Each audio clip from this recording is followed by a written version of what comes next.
من خشيتك ما تحول به بيننا وبين معصيتك، ومن طاعتك ما تبلغنا به جنتك، ومن اليقين ما تهون به علينا مصائب الدنيا، ومتعنا اللهم بأسماعنا وأبصارنا وقواتنا أبدا ما أبقيتنا، واجعله الوارث منا، واجعل ثأرنا على من ظلمنا، وانصرنا على من عادانا، ولا تجعل مصيبتنا في ديننا، ولا تجعل الدنيا أكبر همنا ولا مبلغ علمنا ولا إلى النار مصيرنا، واجعل الجنة هي دارنا وقرارنا برحمتك يا أرحم الراحمين. اللهم لا تدع لنا ذنبا إلا غفرته، ولا هما إلا فرجته، ولا دينا إلا قضيته، ولا مريضا إلا شفيته، ولا جاهلا إلا علمته، ولا ميتا إلا رحمته، ولا حاجة من حوائج الدنيا والآخرة هي لك رضا ولنا فيها صلاح إلا أعنتنا على قضائها ويسرتها برحمتك يا أرحم الراحمين. اللهم إنك عفو تحب العفو فاعف عنا. اللهم إنك عفو تحب العفو فاعف عنا. اللهم إنك عفو تحب العفو فاعف عنا برحمتك يا أرحم الراحمين.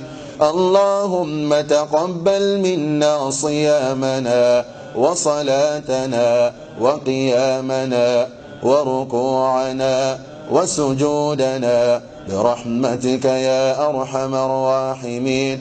اللهم أعتق رقابنا من النار ورقاب آبائنا ورقاب أمهاتنا ورقاب إخواننا ورقاب أخواتنا ورقاب أصدقائنا ورقاب مشايخنا ورقاب جميع المسلمين والمسلمات والمؤمنين والمؤمنات الأحياء منهم والأموات برحمتك يا أرحم الراحمين. اللهم إنا نسألك عن الخير كله عاجله وآجله ما علمنا منه وما لم نعلم، ونعوذ بك من الشر كله عاجله وآجله ما علمنا منه وما لم نعلم. اللهم اغفر لنا وارحمنا ولوالدينا، رب ارحمهم كما ربونا صغارا. وصل اللهم وسلم وبارك على عبدك ورسولك محمد وعلى آله وصحبه أجمعين، وآخر دعوانا أن الحمد لله رب العالمين.